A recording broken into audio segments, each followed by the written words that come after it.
I know feels so tight. What are the words? And if something's right, hooked on the feeling. So stupid. The Shock Therapy Podcast. It's that boom, boom, boom. At that point, electric current is passed between the electrodes in the head. That shit just kicked in. I just feel like I smoked 1,000 blunts. For discovery brings with it the penalties of society. Shame, arrest, prison. Oh, sorry, I was taking life seriously. I'm already in dangerous territory. It's a dangerous territory right here. I'm in. I don't know what psychotic means, really. What's up, everybody? Thank you for tuning in to the Shock Therapy Podcast for Tuesday, September 29th. I'm your host, Carson McGregor, and last time I recorded a podcast, the video version was a bit obstructed. I had my microphone in front of my face, so you couldn't really see my face.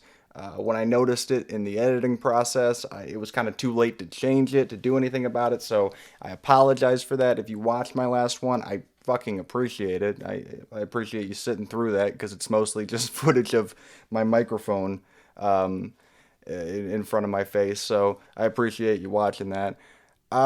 This week, I kind of had a rant to go on. Not really a rant, but more of a response rant. If you have seen or heard my podcast before, you know I have a lot of problems with one Mr. Ben Shapiro. I have a lot of problems with the guy. More than one.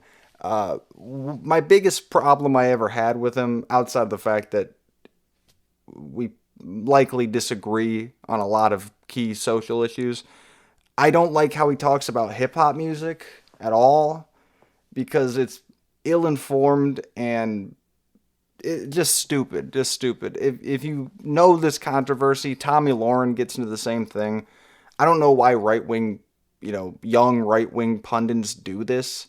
If you're trying to relate to the younger generation in some way, shape, or form, this doesn't seem like the angle to take. Because honestly, if you're thinking about, political pundits, whether it be a fucking Wolf Blitzer or a Tucker Carlson, anybody that goes so deep into one side of the political spectrum, they are a caricature of themselves. They're playing a role. It's not really who they are. It's just some kind of exaggerated version of themselves for the cameras, so that the really hardcore side of that political spectrum can agree with them. They can be their kind of like talk piece, their person, that they can say, well, look, he said it, and he talks clearly and coherently, so he must be right. He had the facts. He provided the facts. I mean, what can you even argue with? He said the facts. Even though on both sides of these, political debates, those particular characters,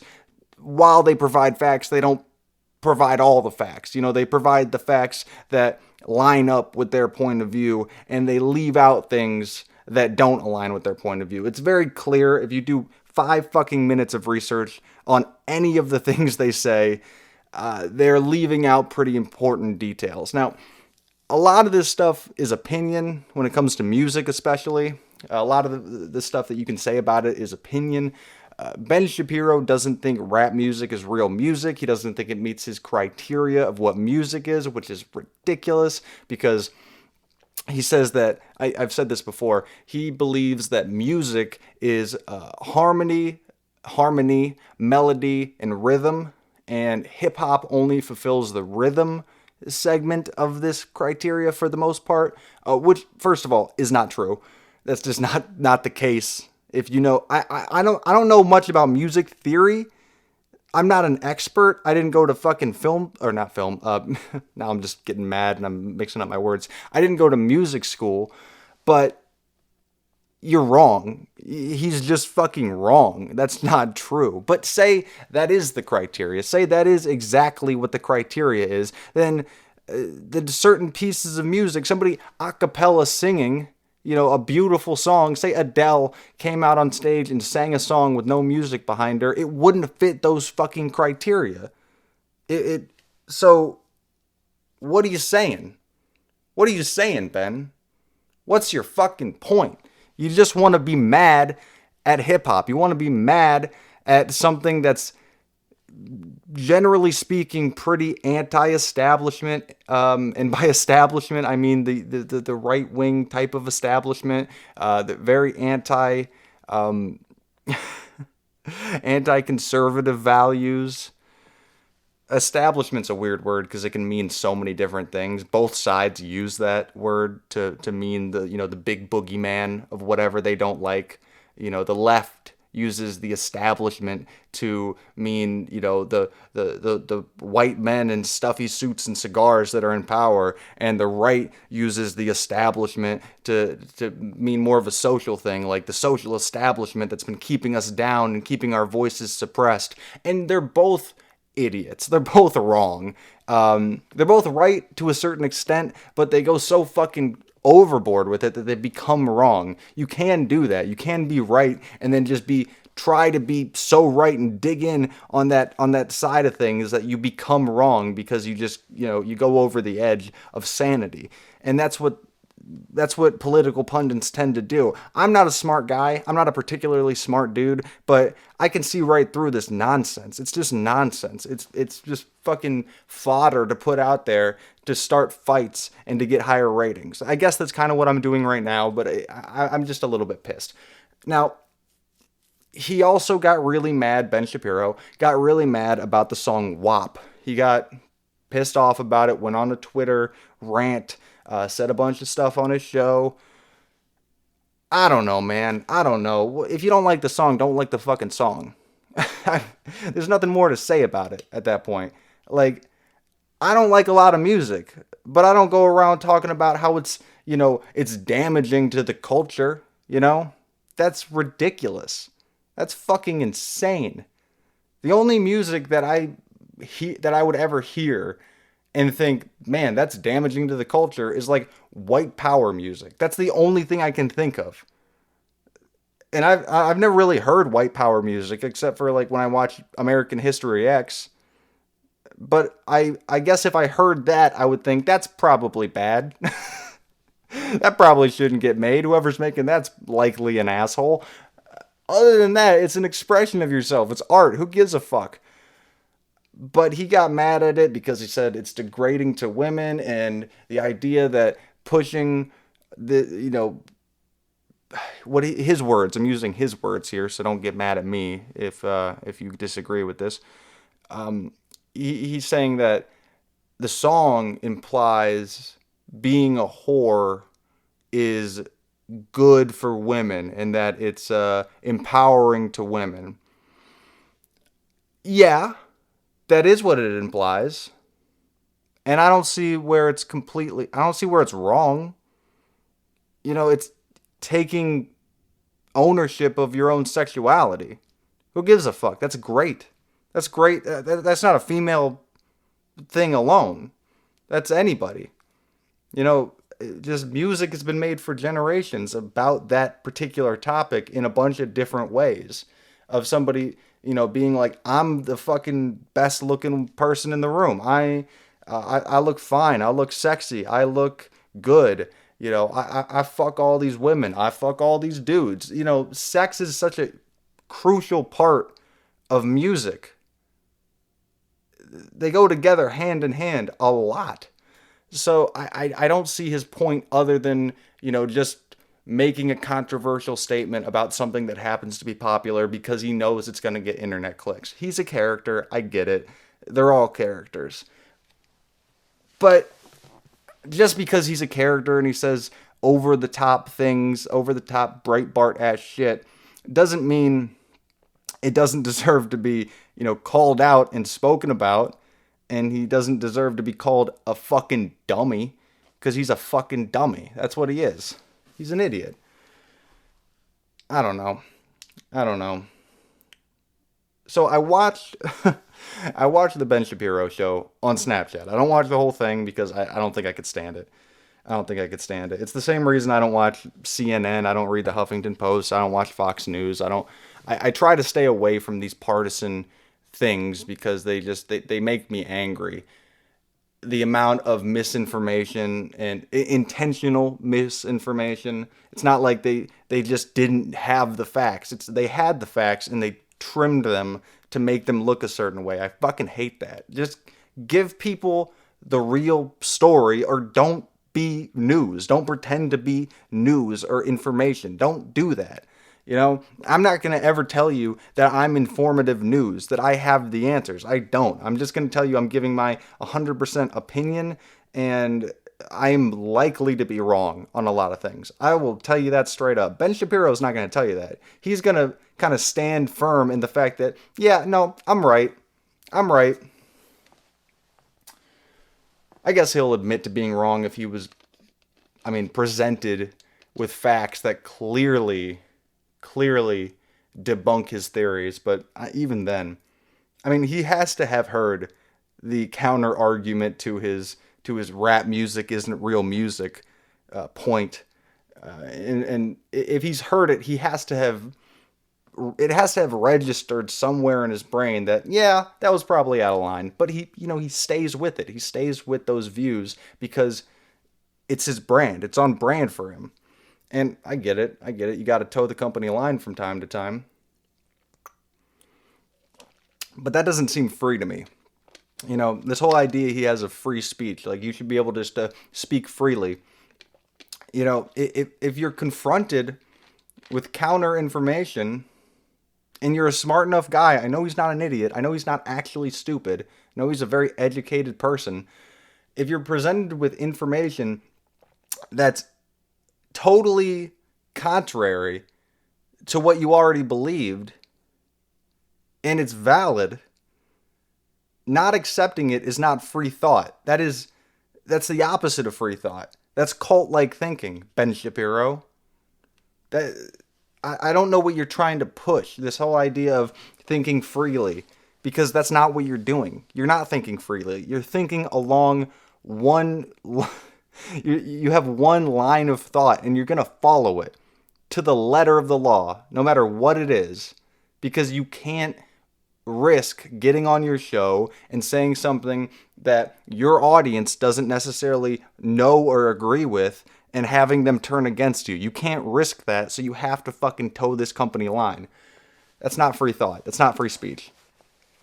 I guess it's free speech because he can say whatever he wants. I'm kind of contradicting myself a lot here. Basically, I watched this show on Snapchat just to hate it a little bit. I like to have something to hate watch.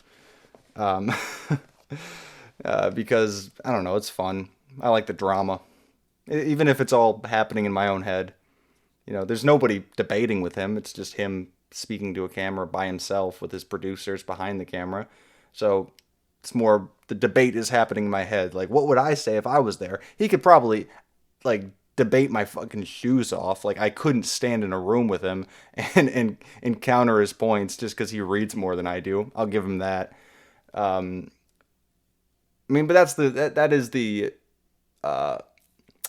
is a quality of a good debater, is being able to win an argument for either side of a controversial issue, because controversial issues have two sides that you could be on. So if you have all the facts, then you could probably win an argument with somebody that doesn't have all the facts on either side of that debate. That's a good debater right there. A master debater, as they call them. I've always loved that term, master debater. I'm not the first person to ever make that joke by a long shot. So I watched his show recently, the one that actually came out the day that I'm filming this, and he's talking about the woke Oscars. He's talking about how the Oscars have gotten way too woke and they're, falling into the trappings of SJW culture, blah, blah, blah. And then he proceeds to talk about these new Oscar rules, which I was unaware of. So thank you, Ben Shapiro, for making me aware, getting me hip to these new Oscar rules that I didn't know existed. So I went and I read them. I read exactly the criteria that he was speaking about, that he was ranting about, saying that here's what he said. Here's what he said in the first thing I heard about it, right? He said that, well, to be an Best Picture winner or a Best Picture nominee, you have to fit these criteria. What you have to do is you have to have 30% of your cast be a part of an underrepresented group. And that's racial minorities, people with physical or mental disabilities, and I think women. I think women fall in that group.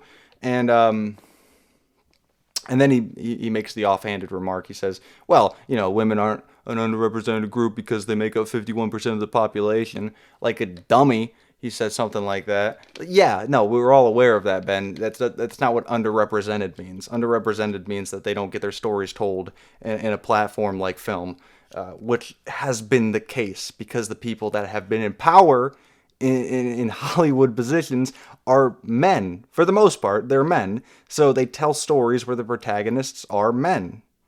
If you go through the history of movies, most of them are male-centric. That's just the facts.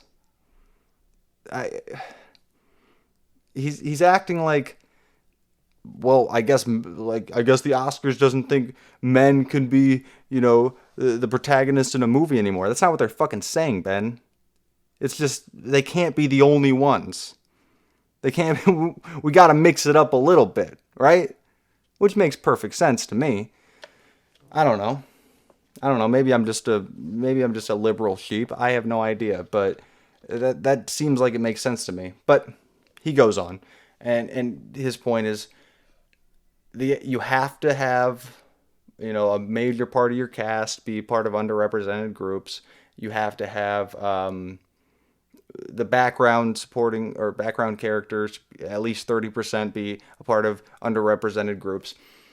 And, he just drones on about this, and then towards the end, he kind of, fits in there the rest of the criteria, which is that another way to fill this criteria is to have parts of your crew and, casting directors, people in leadership roles, internship programs on sets, those be filled by underrepresented groups of people.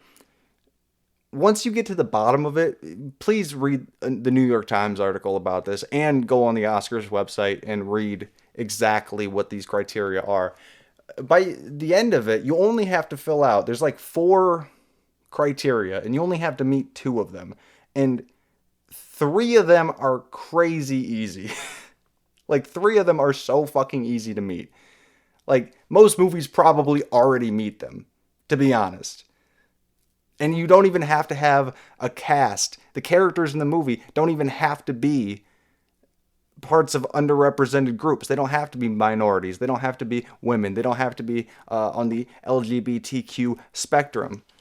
And they'd still fit in with these criteria. They're pretty broad, which I actually agree with.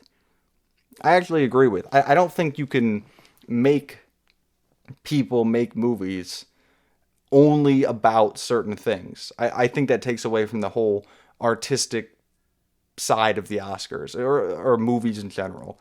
You can't say, look, you're only going to win this prestigious movie award if you make movies about,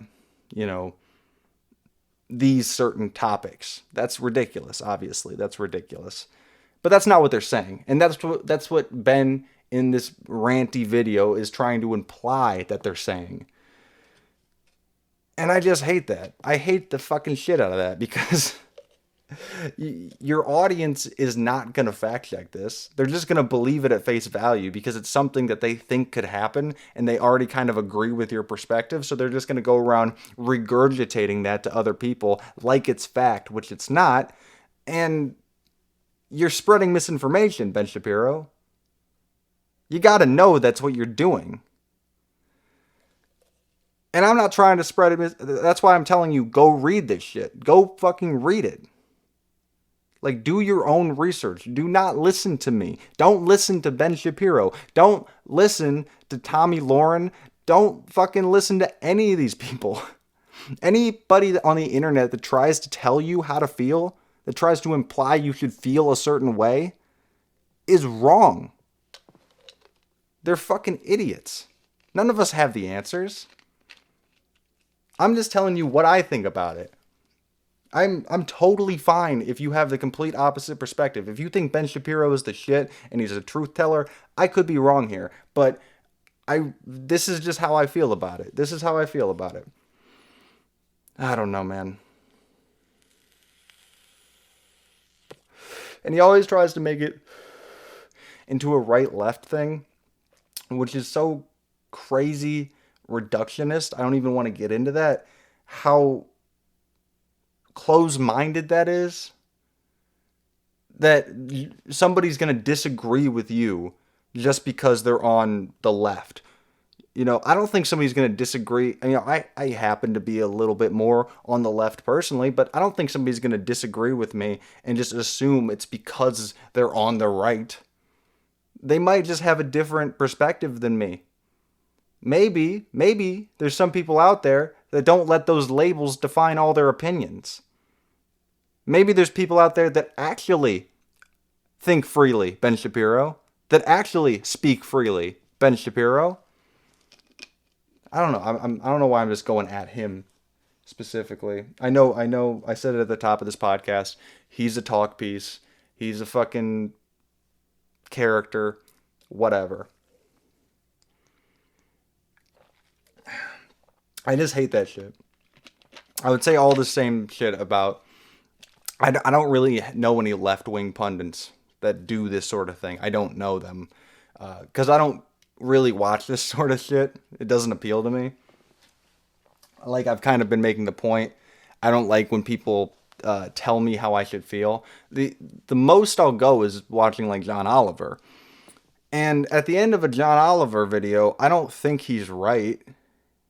I think he obviously did a lot of his research, and I think a lot of the things he says make sense and probably check out as factual. But if there's something in there that I'm skeptical about, holy shit, I was on a roll there, and then I just said spectacle when I was trying to say skeptical.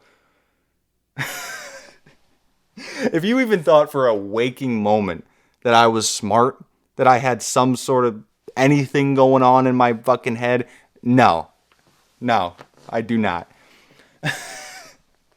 If there's anything I am skeptical about in his videos, I'll look it up. I'll look it up to see if maybe he's bullshitting. Because he's a late night comedy guy at the end of the day. You know? I guess that's as far as I go. I try not to watch any politically leaning stuff. It's hard. It's really hard to find entertainment or content that doesn't, lean in some sort of political direction. But that's why I love stand-up comedy. And I try not to listen to stand-up comics that, kind of rant and rave about politics. Because it's just not what I'm into. Unless their whole outlook is anti-politics. Like, kind of how I'm saying it. Kind of in a Carlin-esque sense where they're against the whole system. They're against the stupidity of this, back and forth fighting. That I'll listen to. That I'll take in because I kind of relate to that. That's something I relate to, but that's why I love stand-up comedy, because it's just jokes. It's just people telling jokes and trying to get laughs and, saying funny things. That's why I love hip-hop music, because it's just people bearing their soul or, trying to create a vibe in some musical way that's very real, that's very, that it has a structure to it that I really like. There are certain things I enjoy just because they kind of get me out of that brain. And it's not like I listen to hip hop and I get new ideas from it. Sometimes I do, but more or less I'll listen to hip hop and be like, oh yeah, like you could just think other shit. You could think about other shit. You don't have to constantly be thinking about, politically or socially charged ideas all day. You could just think about, making money, getting pussy, whatever, that could be what's on your mind. It comes from a very real perspective. And I like that. It's like, this is what I actually am thinking about on a regular basis. I'm thinking about, getting these hoes and smoking a bunch of weed. That's what that's what I'm thinking about. So that's what I'm going to record into this microphone and put over a crazy beat. That's why I like it. I like things that are genuine. that are genuine and unbiased. I guess everything's biased. Everybody has this implicit bias that lies within them, but I think people got to get better, myself included. I think I'm not excluding myself saying like, oh, everybody's got to do this, but I'm perfect at it. I'm not saying that at all. But everybody's got to get better at empathy, at empathizing with those who they disagree with. I think the the hardcore right is real bad at it. They're real bad at it. They just think they think their values are under attack. Their core values are getting ready to be the lever's going to get pulled by the hangman, and their values, everything that they believe in, is going to get completely killed in front of the viewing public. That's what they think. That's kind of their angle on the whole thing. And I think the left is potentially even worse at it, because if you talk to somebody that's really left leaning, that holds those ideas very close to their heart and won't budge or listen to anything else, they for real think that people that are Republicans are bad people, which is fucking crazy. It's fucking crazy. I mean, the last thing, as much as I'm not a Republican, the last thing I would ever say about them as a group is that they're bad people. Isn't like that's fucking insane. Like if you're anti-racism, which you should be, everybody should be anti-racism, you should also be anti-groupthink in general, because racism proves how dangerous it is. When you start to think an entire group that large has bad intentions, you're out of your mind. You know what kind of thinking that leads to? Oh man, yeah, Muslims are terrorists. Oh fuck, man, like, yeah, black people, they're just lazy and that's why they're poor. That's what it leads to. It leads to nonsense. Nonsensical thinking. And if you carry around this ideology that people on the right are just these evil bastards, that, these evil just like white men in their ivory towers that want to keep America the way it was in the good old days, if that's what you think, then you're just as bad in a different direction. The group that you're thinking these bad things about is not as vulnerable, not nearly as vulnerable, so it doesn't seem as dangerous, but you're perpetuating a dangerous way of thinking. Very close-minded, dangerous way of thinking. I don't know. I guess I could just be a fucking moron. I could just be a moron just talking out of my ass right now, but I just think the world in general, especially this country, has got to get better at empathy, at empathizing with the ones we disagree with.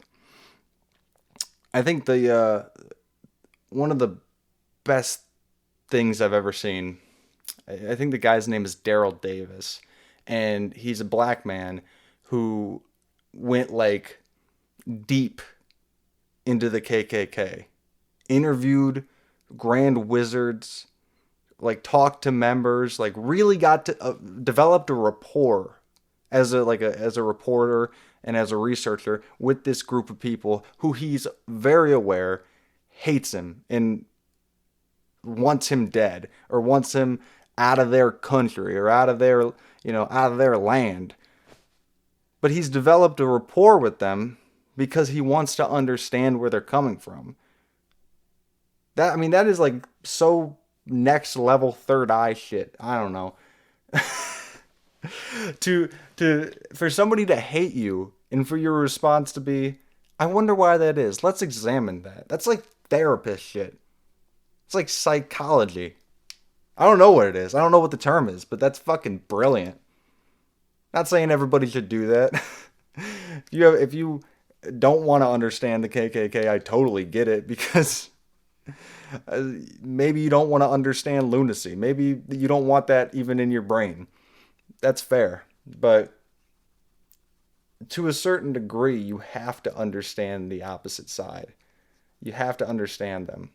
So you know where they're coming from, so that we don't all fucking tear each other's heads off. Why does every election have to be a goddamn riot? Like, why is it?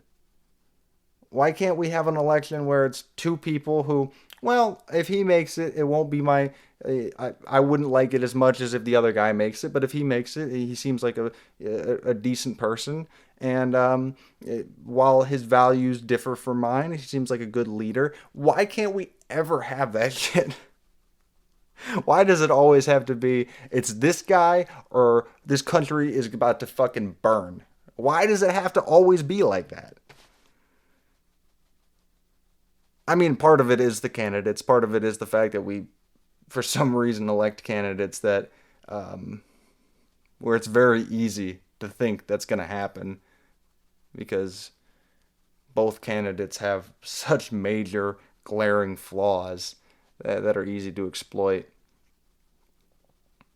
I don't know. I talked about politics last week. I talked about like the candidates themselves last week, and I don't want to get too far into that. But, you know, fuck Ben Shapiro, man. Fuck that guy. But also not fuck that guy, because honestly, he has a different perspective than I do, and that's fine.